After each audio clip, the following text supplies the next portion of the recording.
5:40 in the afternoon. A bakery window and a tray of the good ones, still warm. He looks. He keeps walking. He's fine. 35 minutes later, he says something to somebody who has done nothing to him. And here's what everyone tells him afterwards. His blood sugar dropped, and his brain went looking for someone to bite. It's so common, it has its own word. And it's half right, which is worse than wrong. The hunger part is real. 64 people, phones buzzing 5 times a day for 3 weeks. And the hungrier they were, the angrier they were. That study never took a single drop of blood. Nobody measured sugar at all. So why does an empty stomach come out of your mouth, pointed at a person? It doesn't start in your blood. It starts with a name tag. This is why your body does that. 4 things stand between an empty stomach and a sentence you regret. An alarm that never went off. A muscle that was never there. A cue in the wrong order. And a name tag stuck on the wrong person. Only the first one is happening inside his body. The next 2 were taught to you as science, and both of them have since fallen over. The 4th is the one that actually explains him. And we'll keep coming back to him. 5:40, 6:15, 6:50, 7 o'clock. Because by 7 o'clock, he is completely fine, and he will not be able to tell you why. 1999, a hospital research room. A volunteer on a bed with a drip in each arm. One line feeds sugar in, the other takes blood out, so the researchers can watch the number fall in real time. They are not making him hungry. They are taking his blood sugar down deliberately and asking him how he feels. At 2.6 millimoles, about half of normal, he gets angry. 2.6, held there by a machine. Nobody in that room had skipped lunch. They were clamped. And the adrenaline, the shaking, the sweating, the snapping, doesn't even start pouring until around 3.4. 51 studies, 733 people, all agreeing on that number. So picture a fuel gauge with a red mark near the bottom. That mark is real. It exists. Touch it and your body genuinely does start shouting. Now here's him, 5:40, walking past the bakery. Draw a chalk line on a wall at his own height. That line is his normal blood sugar. After an ordinary meal, he dips 4 to 8% below it. Not 4 to 8% of the way to empty, 4 to 8% under his own line. 4%, the width of a pencil, drawn under a mark on a wall. He is nowhere near the red. He has never in his life been near the red. Between meals, his body isn't running out. It's topping up. Out of a store it keeps for exactly this. Now go back to those 64 people with the buzzing phones. 21 days, supermarket queues, desks, kitchens. One of those 9,000 answers is somebody standing at a checkout at 10 past 5, tapping a card, quietly furious. Real effect, real data, and an explanation nobody in that study ever tested because nobody took their blood. So walk into the room and look at the alarm he's about to blame. No fire, no smoke, handle never pulled, the alarm is silent. Something else is doing this to him, and it has borrowed the alarm's name to explain itself. And there's a second half to that borrowed story, the one about willpower. That one didn't just get repeated, that one got taught.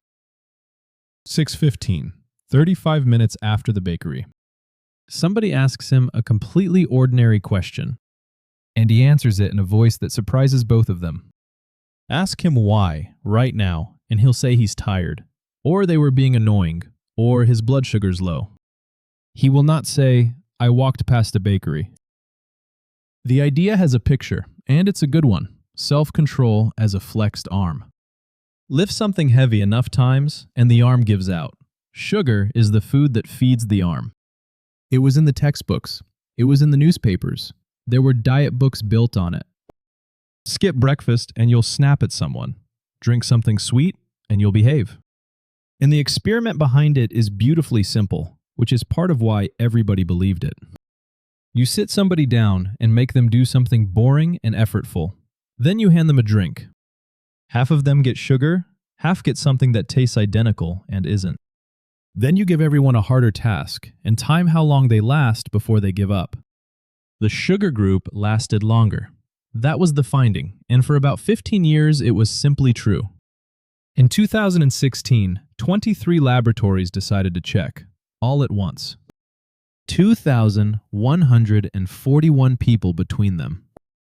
And this is the part that matters. Every lab agreed on the exact method, in writing, before a single person walked in. So nobody could quietly adjust the test until it worked, and nobody could go looking for a result after the fact. The result was 0.04. That is not a small effect. That is the number you get when there is nothing there. And the range around it ran from slightly below 0 to slightly above. Nothing sat comfortably inside it. Then somebody went back through the older sugary drink studies and looked at the shape of the results. Picture a filing cabinet and a bin. The studies where the lemonade worked got filed. The ones where it didn't quietly went in the bin. The line in that paper is blunt.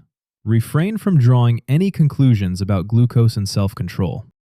So take the arm away. Peel off the muscle, and underneath, there's a clock. He isn't running out of willpower at 6:15. There was never a tank. Freeze him there, 6:15, mid-sentence. Whatever is happening in him, it is not a tank running dry. 23 laboratories just told us that. If you want more of this, subscribe, because there's one more thing everybody believes about a hungry person making a bad decision. And this one has a courtroom in it. A courtroom. A man waiting his turn on a bench. Somewhere behind the wall, a lunch tray. You've heard this one, even if you don't know you have. Judges granted parole 65% of the time at the start of a session, and almost never right before the break. Then they ate, came back, and the number jumped straight back up to 65. It's on posters. It's in TED Talks. It is the most repeated hunger fact on the internet. Hungry judge. Harsh judge. Feed the judge. Free the man. And it is a wonderful story because it means the most serious decision in a person's life turns on a sandwich. Here's what was actually in the queue. The cases were never called in a random order. Nobody had ever checked whether they were. Prisoners with no lawyer were heard last. They won 15% of the time. Prisoners with a lawyer won 35%. And the lawyers who had several clients that day put their strongest case first, because of course they did. So the good cases are at the front of every session, and the weak ones pile up at the back. There's one more thing. A favorable decision takes longer to write, 7 minutes 22 against 5 minutes 13. So you don't start one of those 3 minutes before a break. You start a quick refusal because it fits.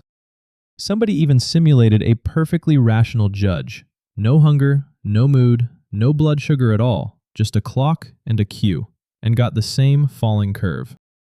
Nobody in that courtroom was hangry. The cue was just in an order, which is 3 explanations gone: the alarm, the muscle, and the courtroom. And he's still standing there at 6:15, being unpleasant to somebody who did nothing.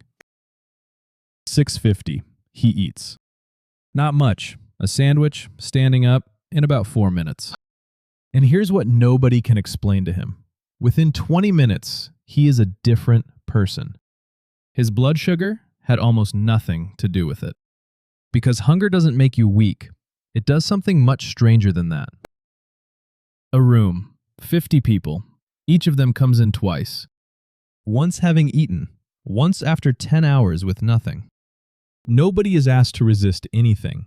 They're just asked to choose. A little chocolate now or more chocolate later. Fed, they'll wait about 35 days for the bigger pile. Hungry, 3. 35 days of patience, down to 3. That part you'd probably guess. Here's the part you wouldn't. Same people, same afternoon, now offered money. Some now, or more later. There is no chocolate in that question. There is no sugar in a bank account. Fed, they'll wait 90 days. Hungry, 40. Hunger didn't take their strength. It pulled the finish line closer to their face. Everything far away got worth less, including the things you can't eat. Which brings us to the last room, and a study that is almost cruel. 2 groups. One has gone 5 hours without food, one ate within the hour. Everybody sits down to a long, fiddly task on a computer. And the computer crashes. On purpose. Rigged to die right at the end.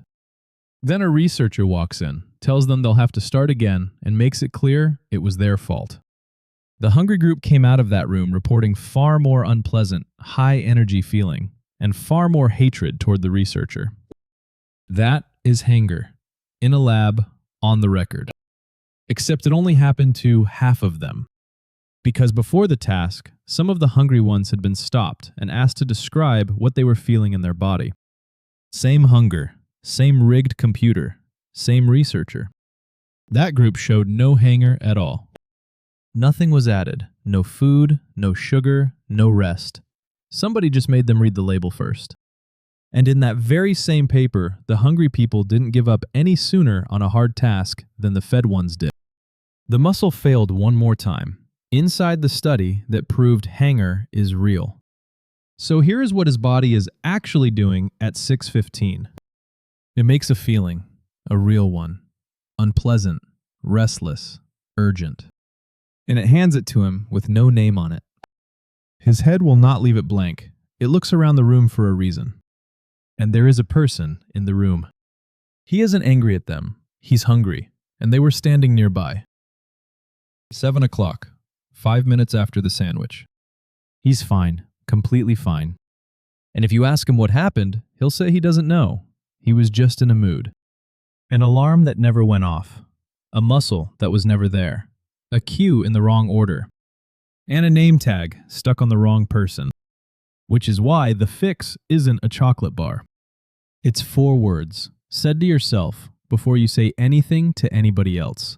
I think I'm hungry. In the lab, that was enough to switch the whole thing off. On Sunday, the other one everybody gets wrong. Why your body wakes you before your alarm. You've had it happen. Awake 2 minutes before it goes off, every time. That isn't luck. Your body started getting ready an hour earlier, while you were still asleep. That's why your body does that, Sundays and Wednesdays. Eat something. Then decide whether you're actually angry.